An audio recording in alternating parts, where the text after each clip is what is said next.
வணக்கம் ஃப்ரெண்ட்ஸ். நான் திலகவதி மேற்குப்பதி கிராமத்தில் இருக்கிறேன். இப்போ நான் வந்து ஒரு ரிட்டையர்ட் போஸ்ட் மாஸ்டருங்க.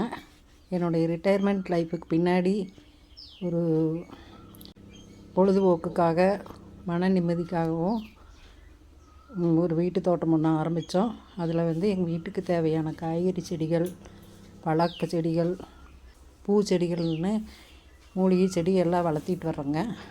அதில் வந்து இன்றைக்கி நம்ம மல்பெரி செடியை பற்றி பார்க்கலாம் வாங்க. மல்பெரி பற்றி சொல்ல போகணும்னா எங்கள் ஊர்லெலாம் இதை பற்றி பட்டு நூல் செடின்னு தான் சொல்லுவாங்க. எங்கள் பொண்ணு சின்ன பொண்ணாக இருக்கிறம்போது எங்கள் அம்மா பட்டு நூல்களுக்கு அந்த மல்பெரி கொழுந்துகளெல்லாம் வெட்டி போடுவாங்க தோட்டத்தில். அப்போ வந்து இவங்க கூடயே போய் அங்கே இருக்கிற மல்பெரி செடியில் இருக்கிற காய் பழங்களெல்லாம் பறித்து சாப்பிட்டுட்டு விளையாடிட்டு அது ரொம்ப ரசித்து சாப்பிடுவோம்.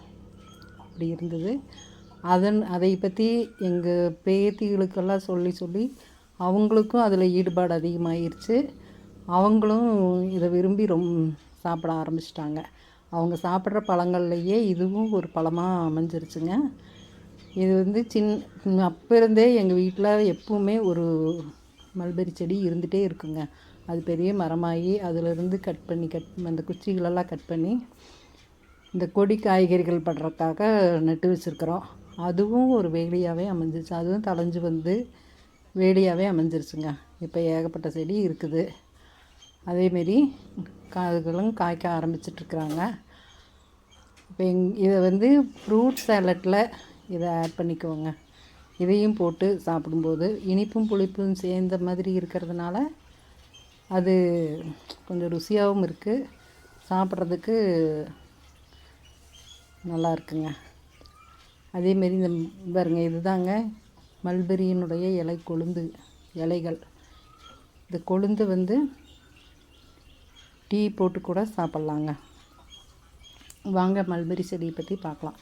இதுதாங்க எங்கள் வீட்டில் இருக்கிற இப்போ காய்ச்சிட்ருக்குது. இங்கே பாருங்கள், காயெல்லாம் எப்படி இருக்குதுன்னு பாருங்கள். பச்சை கலரில் இருக்கிறதாங்க ஆரம்ப ஸ்டேஜ். அடுத்து பாருங்கள், அப்படியே இளஞ்சிவப்பாக இருக்குது. இளஞ்சிவப்பு வந்து அடர் சிவப்பாக மாறி அதில் வந்து கருப்பாக மாறுதுங்க. இங்கே பாருங்கள், இதுதாங்க கருப்பாக இருக்கிற பழங்கள் தான் நம்ம அறுவடைக்கு உகந்தது. அதுதான் பழம். பாருங்கள்,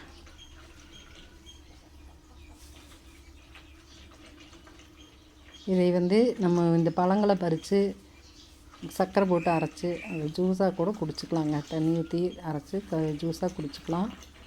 அதேமாரி நிறைய பழங்கள் இருக்கும்போது அதை சர்க்கரையெல்லாம் சேர்த்து அரைச்சி நல்லா கொதிக்க வச்சோன்னாக்கா ஜாம் பதத்தில் வர வரைக்கும் கொதிக்க வச்சு ஜாமாக கூட வச்சுக்கலாங்க. அதுவும் ஒரு ருசியாக இருக்கும். அப்படியும் செஞ்சுக்கலாம். அதேமாரி இது எல்லாமே எங்கள் பேத்திகளுக்கும் இவங்களுக்கெல்லாம் பிடிச்சது. நம்ம வீட்டிலையே வந்து செய்கிறதுனால எல்லாத்துக்கும் ரொம்ப பிடிச்சி போச்சுங்க. இந்த இலையும் டீ வச்சு குடிக்கும்போது தொண்டை கரகரப்பு இருக்கும்போது எல்லாமே அதை ஒரு 4 இலையை பறிச்சிட்டு வந்து போட்டு டீயை வச்சு குடிச்சிக்கலாங்க. நாட்டு சர்க்கரை போட்டோ இல்லைன்னா கருப்பு டீ போட்டோ குடிச்சிக்கலாம். அப்போ வந்து ரொம்ப நல்லாயிருக்குங்க. அது வாரத்தில் 1 நாள் 2 நாள் அதை போட்டுக்கிறது தான். அப்படியும் குடிச்சிக்குவோங்க. எல்லாருமே உடம்புக்கும் கொஞ்சம் தெம்பாக இருக்குது.